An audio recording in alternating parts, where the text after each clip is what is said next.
Hello everyone. Now in this video section we are discussing one more problem based on the construction of minimal DFA. Now the problem says construct a minimal DFA that accepts all strings of zeros and ones where string starts with 0 or ends with 0. Now here we can see अब हमको जो input alphabets दिए जा रहे हैं वो input alphabets क्या है, वो 0 और 1 से मिलकर बनने वाली स्ट्रिंग है। आपको एग्जाम में क्वेश्चन या आपके सामने प्रॉब्लम जो भी आया है उसमें चाहे 0 1 दिया हो चाहे ए बी दिया हो, वो सिर्फ अल्फ़ाबेट्स हैं, उससे लॉजिक पर कोई इफेक्ट नहीं पड़ता है। लॉजिक हमारा वही रहता है, बस अल्फ़ाबेट्स जहाँ हम ए बी लिख रहे थे वहाँ हम 0 1 लिखेंगे, बस इतना फ़र्क आएगा। सो हमें मिनिमल डीएफए बनाना है जो कि 0 और 1 से मिलकर बनने वाली स्ट्रिंग्स को रिकॉग्नाइज करेगा, but the condition is string starts with 0 और एंड्स विद 0। अब आप ये कहेंगे कि इससे पहले हमने जो प्रॉब्लम 4th नंबर का प्रॉब्लम सॉल्व किया था वो भी तो यही था, उसमें starts with A ends with A बोला जा रहा था, यहाँ 0 स्टार्ट्स विद 0 और एंड्स विद 0 बोला जा रहा है। बट अगर आप ध्यान से उस प्रॉब्लम को देखें, उस प्रॉब्लम डेफिनेशन में कंडीशन में हमें क्या दिया था, अगर आप इसको ध्यान से देखें, sorry the problem that we have discussed is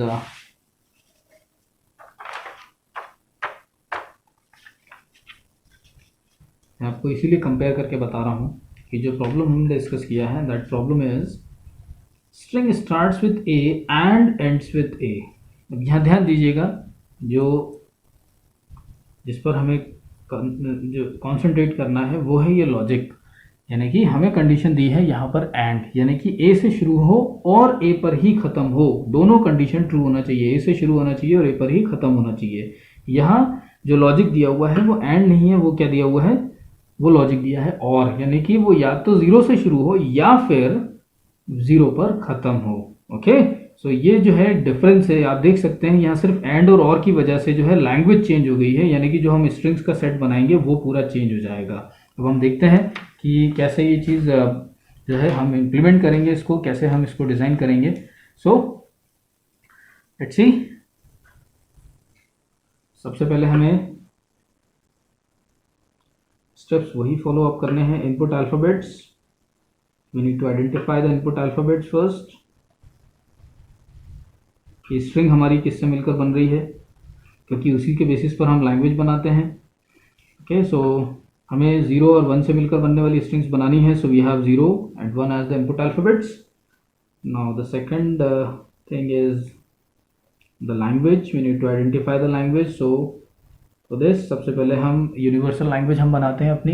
universal language क्या होगी, यूनिवर्सल लैंग्वेज जो हमारी होगी that is, now it is visible fully. So the universal language is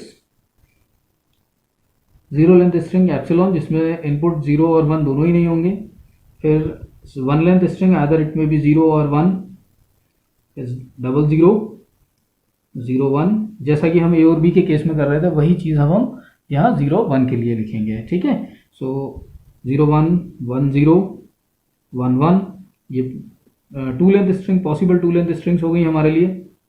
ठीक, next is 000 0 0 1 0 1 0 0 1 1, okay, then 1 0 0 1 0 1 1 1 0 111 and so on. So we have infinite number of strings here in the universal language, where we can generate the strings with the help of input alphabet 0 and 1. Now the language, हम अगर बात करें हम उस language की जिसमें हमें valid strings को जो है रखना है, जो कि इस डीएफए के अकॉर्डिंग होगी। So the language consist the set of strings as string starts with a string starts with 0 or it may ends with 0, यानी कि या तो वो 0 से शुरू हो या 0 पर ख़त्म होनी चाहिए, दोनों में से कोई भी एक कंडीशन ट्रू हो तो वो वैलिड स्ट्रिंग होगी। सो अब अगर हम यहाँ देखें एप्सिलॉन, ना तो ये 0 से शुरू होता है ना ही 0 पर ख़त्म होता है, क्योंकि इसमें इनपुट अल्फ़ाबेट 0 और 1 दोनों ही नहीं है, सो ये रिजेक्ट हो जाएगा। Yes, we can say that condition 1 0 से स्टार्ट हो रहा है, एक पर्सपेक्टिव बिल्कुल सही, 0 पर ख़त्म हो रहा है दूसरा पर्सपेक्टिव वो भी सही, सो you can say that 0 is included. ना 1, ना तो ये 0 से शुरू होता है ना ही 0 पर ख़त्म होता है, रिजेक्टेड। देन 0 0 0 से शुरू हो रहा है 0 पर ख़त्म हो रहा है, दोनों कंडीशन ट्रू हो रही है, बहुत ही अच्छी बात है। 0 1 0 से शुरू हो रही है बट 1 पे ख़त्म हो रही है, तो क्या ये वैलिड स्ट्रिंग है? Yes it is a valid string. Why? Because it starts with 0। Either भले ही ये 0 पर ख़त्म ना हो, बट पहली कंडीशन तो ट्रू हो गई क्योंकि और लिखा हुआ है ये या ये, ठीक है। So 0 1 1 0, yes it is a valid string. Why? Because भले ही ये 0 से शुरू ना हो रही हो, बट ये 0 पर ख़त्म हो रही है। सो you can say that 1 0 is also a valid string because it ends with 0, it starts with 0। यही फ़र्क है जब हम starts and ends with same input symbol या ए के लिए बात कर रहे थे, तो वहाँ पर कंडीशन ये थी कि ए से शुरू हो, ए पर ही ख़त्म होनी चाहिए। तो उसमें ये स्ट्रिंग्स जो थी इस तरह की ए बी बी ए, वो दोनों स्ट्रिंग्स जो है रिजेक्ट हो गई थी, हमने इसको चूज़ किया था, ठीक है। So here same we can say 1 1, ना तो ये 0 से शुरू हो रही है, ना ही 0 पर ख़त्म हो रही है, rejected. 0 0 0 starts with 0 ends with 0, yes, starts with 0, valid string है। then 0 1 0, it is also a valid string, starts with 0 ends with 0। 0 1 1, it is also a valid string because it starts with 0। 1 0 0, अब आप देख सकते हैं हमारी language में बहुत सारी स्ट्रिंग्स हैं जो कि पॉसिबल वैलिड स्ट्रिंग्स हैं जो कि इंक्लूड हो गई हैं। now 1 0 1, it is not a valid string, rejected। 1 1 0, yes, it ends with 0, so we can say 1 1 0 is also a valid string। then 1 1 1, rejected, and so on। so we have infinite number of strings जो कि हमारी language में आएंगी। अगर हम पूरी language बनाएं तो उसके अंदर बहुत सारी और स्ट्रिंग्स होंगी जो हम यहाँ इंक्लूड कर सकते हैं, बट हम सारी स्ट्रिंग्स नहीं लिख रहे हैं, हमें सिर्फ एक पैटर्न को आइडेंटिफाई करना था। तो हमने यहाँ पर देख लिया कि इस तरह की स्ट्रिंग्स जो है हमारी वैलिड स्ट्रिंग्स होंगी। अब हम बनाते हैं अपना DFA। हमारा जो DFA होगा उसमें जो है सबसे पहले हम शुरुआत करते हैं क्यू नॉट स्टेट से। क्यू नॉट स्टेट पर सबसे पहला ट्रांजिशन हम बनाएंगे 0 के लिए। 0 का ट्रांजिशन हमें इसको रिकॉग्नाइज कराना है। सो ऑब्वियस ही बात है, इसको रिकॉग्नाइज हम कैसे करा सकते हैं? इसको हम रिकॉग्नाइज कराएंगे by taking it to the final state. हम इसको फाइनल स्टेट पर ट्रांजिट कर देते हैं। For the single input alphabet called 0, transiting it to the final state. Minimum length string, हमें मिनिमम लेंथ स्ट्रिंग को जो है रिकॉग्नाइज कराना था। हमारी मिनिमम लेंथ स्ट्रिंग है 0। सो हमने एक सिंगल 0 को लिया, इनपुट दिया क्यू नॉट पर और हम पहुंच गए फाइनल स्टेट पर। ये 0 रिकॉग्नाइज हो गया।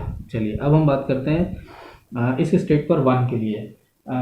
ओके, या पहले हम इसके ट्रांजिशंस कंप्लीट कर लेते हैं। Q1 स्टेट है। एक बार 0 आ जाए, अब ध्यान दीजिएगा, एक बार अगर स्ट्रिंग 0 से शुरू हो जाए, कितनी बार भी 0 और 1 आता रहे, always it is a valid string, है ना। हम कह सकते हैं कि अगर एक बार स्ट्रिंग 0 से शुरू हो जाए, अब उसके बाद कितनी बार भी 0 आए या 1 आए, ये सब एक्सेप्टेबल है। सो दैट मीन्स एक बार अगर स्ट्रिंग से शुरुआत अगर 0 से हो गई है, अब उसके बाद कितनी बार भी 0 और 1 आता रहे, ये सब एक्सेप्टेबल है।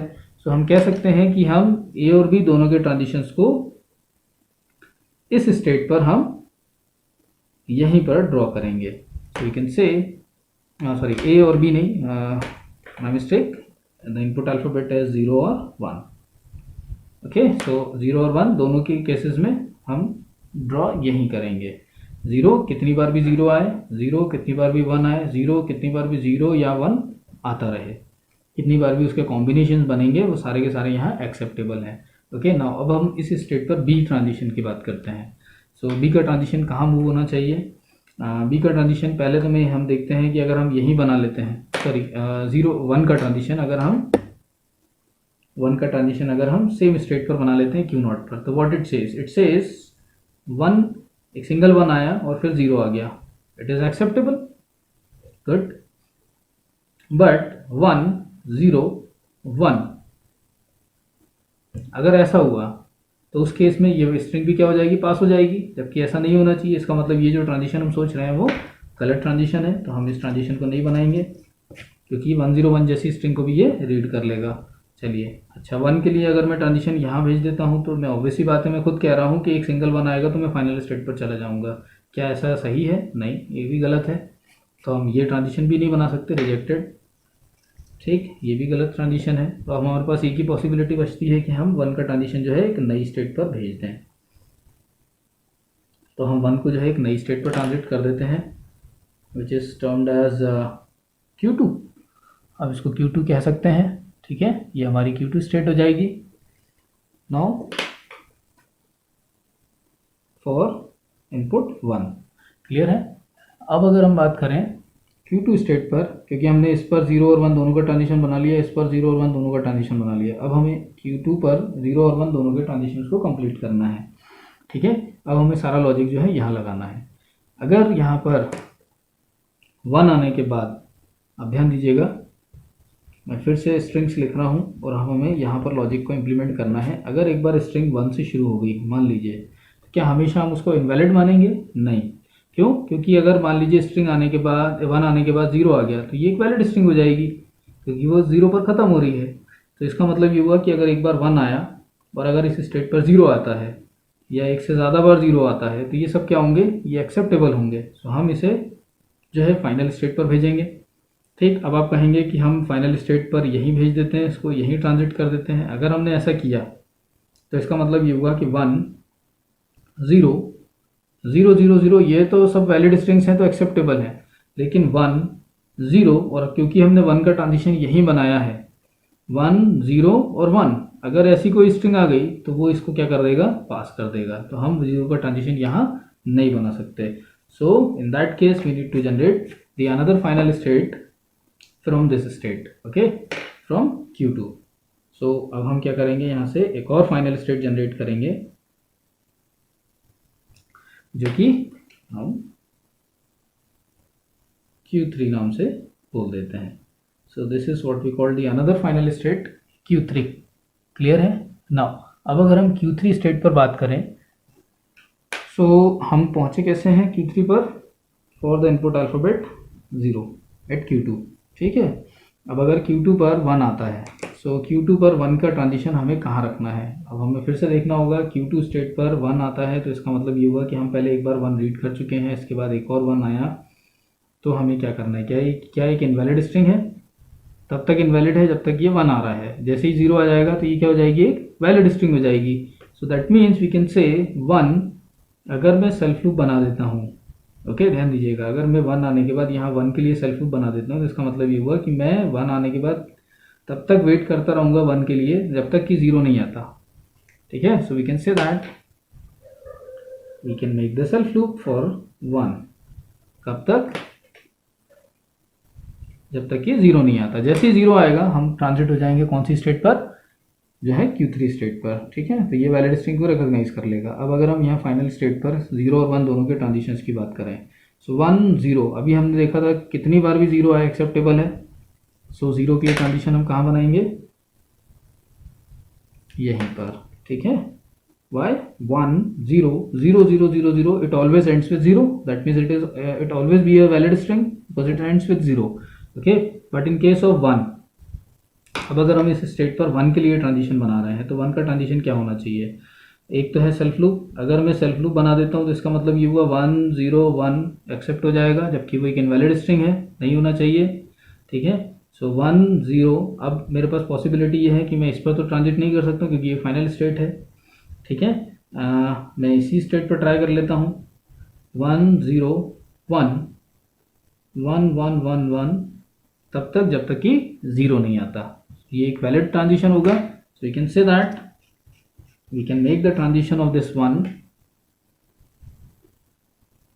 over this state called Q2. This is what we call the transition for one input. Now अब अगर आप ध्यान से देखें, so we can say 0 और 1 दोनों के ट्रांजिशन, 0 और 1 दोनों के ट्रांजिशन, 0 और 1 दोनों के ट्रांजिशन, 0 और 1 दोनों के ट्रांजिशन कंप्लीट हो चुके हैं। अब कोई नई स्टेट हमें नहीं बनानी है। Clear? Now so say this is the required DFA, transition diagram of the required DFA। ये हमारा ट्रांजिशन डायग्राम बन गया, स्टेट डायग्राम बन गया। ठीक है, जो कि हमारा जनरली स्टेप नंबर 3 होता है। ठीक, state diagram.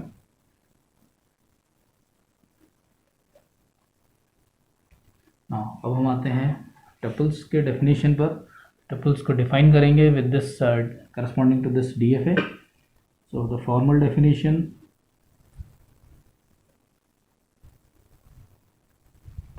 with 5 tuples, again मैं आपको बार बार ट्रिपल्स इसीलिए लिखना बता रहा हूँ कि आपको जो है एग्ज़ाम में इसको छोड़ना नहीं है। आप लोग अगर ये डायग्राम बना के छोड़ देंगे तो नंबर पूरे नहीं मिलते हैं। Always we need to define it formally with the 5 tuples.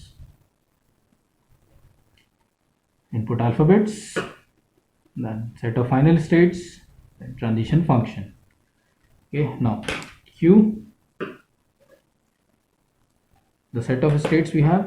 How many states we have in this DFA? We have 4 states: Q0, Q1, Q2, Q3.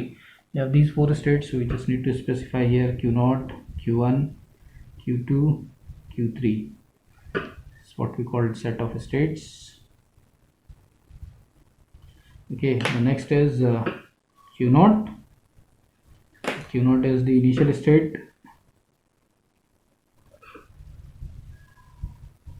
where Q0 belongs to Q.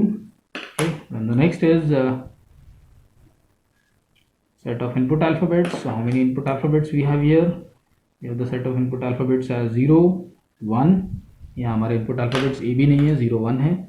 Next is the set of final states. Okay, so we have the set of final states as how many final states? Q1, Q3. Okay, this is what we call the set of final states. So the input alphabets. Okay, and the last is the transition function. Okay, so we have the transition function as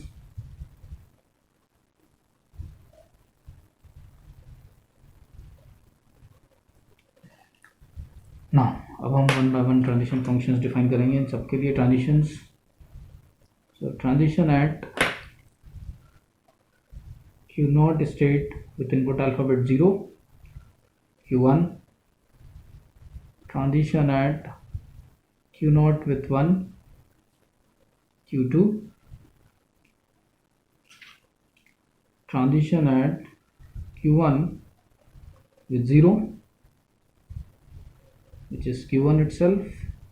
Transition at Q1 with 1, which is Q1 itself, self loop था. Transition at Q2 with 0 is Q3. Transition at Q2 with 1 is Q2 with 1 self loop called Q2. Now transition at Q3 with 0, this is Q3, and transition at Q3 with 1, which is Q2. So transition at Q3 with with 1 goes up to Q2. Okay, so this is what we called the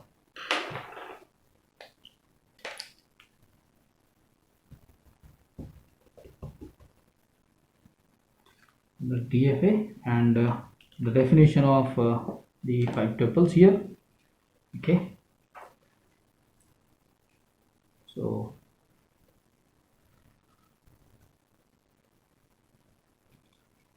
you can see this is the problem definition, input alphabets, the language of DFA, the state diagram of DFA, the 5 tuples, the states, initial state, input alphabets, final state, and the transitions. Okay, so you can say this is what we call the DFA. Thank you.